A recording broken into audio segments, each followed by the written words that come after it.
안녕하십니까? 2023년 4월 21일 금요일 인도네시아 헤드라인 시작합니다. 첫 번째 소식입니다. 미국 정부는 밀레니엄 챌린지 코퍼레이션 콤팩트의 프로그램을 통해 인도네시아에 6억 4,900만 달러의 지원금을 약속하였습니다. 밀레니엄 챌린지 코퍼레이션은 지속 가능한 경제 성장을 촉진하여 빈곤 완화를 목표로 여러 국가에 대한 미국 정부의 보조금 프로그램입니다.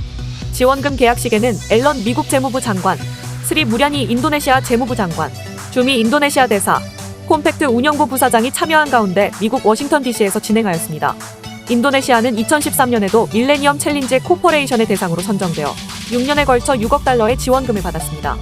콤팩트 부사장은 이 프로그램을 통해 미국 정부는 세계 경제 회복에 참여할 뿐만 아니라 다양한 국가에 대한 보조금과 지원을 통해 세계 빈곤 완화를 위해 계속 노력하고 있다고 설명하였습니다. 스리 무랴니 장관은 미국의 지원금은 향후 5년 동안 3가지 프로젝트에 사용될 것이라고 밝혔습니다. 3가지 프로젝트는 중소기업을 위한 자금 조달, 디지털 금융시장의 발전, 서부 수마트라, 북부 술라웨시, 리아우 제도를 위한 보조금으로 전달될 계획입니다. 이어 장관은 인도네시아 국민과 정부를 대표하여 미국 정부에 깊은 감사를 표하며 해당 프로그램을 통해 특히 빈곤 경감에 있어 인도네시아 국민에게 광범위한 혜택을 제공하겠다고 말하였습니다. 한편 인도네시아 빈곤율은 중앙통계청 자료에 따르면 2022년 9월 2,636만 명으로 집계되었는데 이는 직전 조사에 비해 5.95% 증가한 수치이며 2013년 9월 이후 9년 중 가장 높은 증가율입니다. 최근 빈곤율이 증가하는 이유로는 섬유, 신발, 기술 회사와 같은 노동 집약적 부문의 해고율이 높은 것과 연료의 가격 인상, 일일 노동시장에서 노동자의 임금이 낮아졌기 때문으로 파악되고 있습니다. 다음 소식입니다. 일본차가 94%의 점유율을 기록한 인도네시아에서 현대자동차는 전기차 아이오닉5 돌풍으로 올해 1분기에만 1만 대를 팔아 현재 판매량 7위로 올라섰습니다. 13일 인도네시아 자동차공업협회와 현대차에 따르면 현대차와 기아는 올해 1분기 인도네시아에서 신차를 1,431대를 판매한 것으로 잠정 집계되었습니다. 이는 전년 동기 대비 2배 가까운 판매량입니다. 또한 현재 아이오닉5 출고를 기다리는 예약 소비자만 4,000명에 이릅니다. 이에 현대차는 아이오닉5의 인기를 감안해 현지 생산량을 최대 3배로 늘리기로 했습니다. 이 같은 아이오닉5의 돌풍은 일본 차들이 전기차 개발에 뒤처진 상황에서 현대차가 지난해부터 현지에서 전기차를 생산하면서 빠르게 시장에 진입하였기 때문입니다. 참고로 아이오닉5는 인도네시아는 물론 동남아에서 처음으로 생산된 순수 전기차입니다. 특히 현재 전기차 판매 2위인 중국의 우링자동차의 에어이브에 비하면 판매가가 3배, 전체 자동차 평균 판매가의 2배 수준임에도 불구하고 인기몰이에 성공했습니다. 한편 인도네시아 정부는 2025년 현재 자동차 생산의 30%를 전기차로 하겠다는 목표를 세우고 600만 원대 보조금 지급과 세제 혜택 등 각종 장려책을 내놓고 있습니다. 지난달 아이오닉5는 우링에어 EV와 함께 현재 전기차 보조금 지급 대상 모델로 선정되었으며 최근에는 전기차 부가세를 11%에서 1%로 파격적으로 낮춘 혜택도 받고 있습니다. 다음 소식입니다. 조코위 대통령은 마약 밀매 혐의로 20년 이상 복역한 사형수 여성에게 종신형으로 감형해 주었습니다. 감형을 받은 사형수는 2002년 땅그랑 법원에서 헤로인을 인도네시아로 밀반입하려 한 혐의로 유죄 판결을 받은 후 사형을 선고받았습니다. 당시 메리는 2001년 10월 31일 수카르노아타 공항에서 1.1kg의 헤로인이 발견되어 즉시 체포되었으며 본인은 마약인지 모르고 운반하였다고 주장하였습니다. 메리의 주장에 따르면 네팔에서 휴가를 마치고 인도네시아로 돌아올 때 캐나다인 지인이 마약을 든 가방을 부탁하였다고 합니다. 국제앰네스티 인도네시아 사무총장은 조코위 대통령의 전례 없던 마약 사형수의 감형 결정에 환영한다고 밝히며 사형 선고와 마약 범죄 감소 사이에 인과관계가 없다고 덧붙였습니다.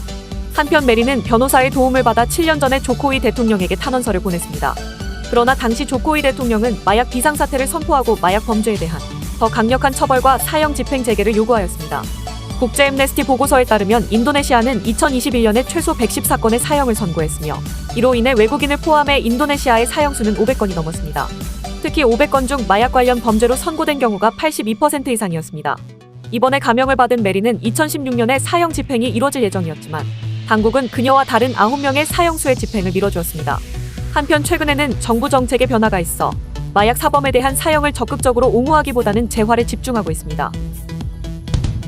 다음 소식입니다. 인도네시아 파푸아 지역에서 분리독립을 주장하는 반군이 뉴질랜드 조종사를 납치한 지 2달이 넘었습니다. 이러한 가운데 반군은 파푸아 지역을 수색하던 인도네시아군을 습격하면서 총격전이 발생하였습니다. 이 일로 인도네시아군 최소 1명이 사망하였습니다. 17일 CNN 인도네시아 등에 따르면 지난 15일 인도네시아군은 파푸아 중부 산악지대 은두가 지역을 수색 중이었습니다. 이들은 지난 2월 은두가 공항에서 파푸아 반군에 납치된 수시 항공에 뉴질랜드인 조종사 필립 메르텐스 구출 작전을 벌이는 수색대 중 하나였습니다. 첫 번째 총격전으로 수색대원 한 명이 15m 아래 협곡으로 추락하며 숨졌으며 추락자를 수습하기 위해 협곡 아래로 내려갔을 때 두 번째 총격전이 발생했다고 인도네시아군은 전했습니다. 이와 관련 서파푸아 민족해방군은 성명을 통해 이번 공격이 자신들의 소행이라며 총 9명의 군인을 사살했다고 주장했습니다. 하지만 인도네시아군 대변인은 신분이 확인된 사망자는 1명이며 정글로 후퇴하여 연락이 두절된 4명을 수색 중에 있다고 밝혔습니다. 또한 5명이 총상을 입었지만 생명에는 지장이 없으며 모두 안전한 곳에서 치료 중이라고 전했습니다. 이어 인도네시아군은 조종사의 위치를 파악했으며 더 강력한 구출 작전을 펼칠 계획이라고 덧붙였습니다. 다음 소식입니다. LIG 넥스원이 약 1984억 원 규모의 인도네시아 경찰 헬기 수리부속 사업 계약을 체결하였습니다. LIG 넥스원의 이번 수주 계약 금액은 1984억 3,700만 원으로 이는 2022년 최근 매출 기준 8.94%에 해당합니다. LIG 넥스원은 2006년 인도네시아의 주파수 도약형 무전기인 PRC-999K를 시작으로 무전기 단말기를 인도네시아 현지에 수출하면서 국산 무기체계의 해외 진출 발판을 만들었습니다. 대표적으로 2008년부터 인도네시아 방위산업 전시회에 꾸준히 참석하고 있으며 2013년에는 현지 사무소도 설립했습니다. 특히 작년에는 해당 현지 사무소를 아시아 대표 사무소로 확대 개편하였으며 인도네시아를 중심으로 동남아 방위산업 시장으로 영역을 넓히고 있습니다. LIG 넥스원 관계자는 이번 공급 계약이 인도네시아군 현재 무기체계 현대화에 기여해 고객과 전략적 파트너십을 강화하는 결과로 이어질 수 있도록 최선을 다하겠다고 말했습니다. 참고로 인도네시아 경찰청 소속 헬기 항공단은 총 48대의 헬기를 운용 중에 있습니다. 다음 소식입니다. 신한투자증권 인도네시아 법인은 건축자재 제조 기업 레민도를 인도네시아 증권거래소의 상장을 성공리에 진행했다고 18일 밝혔습니다. 이번 IPO의 사전 청약 자금이 1조 루피아 이상 모이며 시장에서 뜨거운 관심을 받았으며 상장일 가격 제한폭까지 오르며 상한가로 마감했습니다. 이번에 상장한 레민도는 2005년에 창립해 PVC 생산 및 유통을 시작했으며 빠르게 성장해 PVC 파이프 및 기타 건축자재 제품 OEM을 통해 생산하고 유통하는 사업으로 확장했습니다.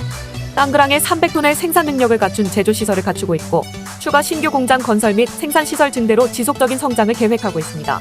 주요 생산품으로는 PVC 파이프, PVC 피팅, PVC 접착제, 건축자재 제품 등입니다. 레민도는 주당 공모가 105루피아로 9억 2,500만 주를 발행해 971억 2천만 루피아의 신규 자금을 조달했습니다. 조달한 자금은 2분기 내착공에 들어가는 신규 공장 건설 및 기계 생산시설, 운영 차량 구입에 사용할 예정입니다. 한편 신한투자증권 인도네시아는 2016년 12월 인도네시아 증권사인 마킨타 증권의 지분 99%를 인수하며 출범했습니다. 리테일 브로커리지에 집중하는 타 한국계 증권사와 다르게 현재 투자은행 시장에서 확고한 경쟁력을 확보하며 지난 2018년 국내 증권사 최초로 인도네시아에서 2,500만 달러 김치본드 발행을 시작으로 누적 2억 6,500만 달러의 김치본드를 발행했습니다. 또한 로컬 채권 발행 시장에서도 지난해 리그테이블 11위를 달성했으며 CIMB와 DBS에 이어 외국계 3위로 현재 IB 시장에서 경쟁력을 인정받았습니다. 이용훈 신한투자증권 인도네시아 법인장은 인도네시아 자본시장은 산업의 발전과 기업의 다양한 자금 조달 수요 덕분에 한국의 90년대와 같이 전통적인 IB 시장이 급성장하고 있다며 특히 원자재 강세와 전기차, 배터리 클러스터 형성 등 해외 직접 투자가 늘어나면서 인도네시아는 작년 코로나 상황 속에서도 5.31%의 GDP 성장을 이룩했다고 말했습니다. 다음 소식입니다. 주인도네시아 한국대사관은 한국과 인도네시아 수교 50주년을 기념해 인도네시아 유명 가수이자 인플루언서인 아샨티를 한국대사관 명예 홍보대사로 위촉했다고 14일 밝혔습니다. 가수 출신의 아샨티는 인스타그램 팔로워 3,186만 명을 보유한 인도네시아의 대표적인 인플루언서이며 그의 남편과 자녀들도 가수와 배우로 활동하고 있어 아샨티 가족의 인스타그램 팔로워를 모두 더하면 8천만 명에 육박합니다. 아샨티는 한국대사관저에서 열린 명예 홍보대사 위촉식에서 인도네시아 국민들에게 한국에 대해 더 알릴 수 있는 역할을 맡게 돼 영광이라고 말했습니다. 이상덕 대사도 올해 한 인도네시아 수교 50주년을 맞아 한국과 인도네시아 국민들이 신뢰와 우정을 다져나가는 데 있어 가교가 되달라고 당부했습니다. 한편 홍보대사 위촉 내용을 접한 인도네시아 네티즌들은 뜬금없다는 반응입니다. 대사관 인스타그램에 달린 댓글에서는 아샨티가 최근에 한국과의 관계에 기여한 바가 없고 어떤 기준으로 선정이 되었는지 문의하는 등 부정적인 내용들이 많았습니다. 이는 한국 측의 홍보대사인 슈퍼주니어의 최시원과 비교되어 더욱 심화된 것으로 보입니다. 최시원 같은 경우 최근까지도 인도네시아를 방문하는 등 다양한 활동을 해왔으며 특히 인지도 면에서는 매우 큰 차이가 있습니다. 시청해주셔서 감사합니다. 다음 시간에 뵙겠습니다.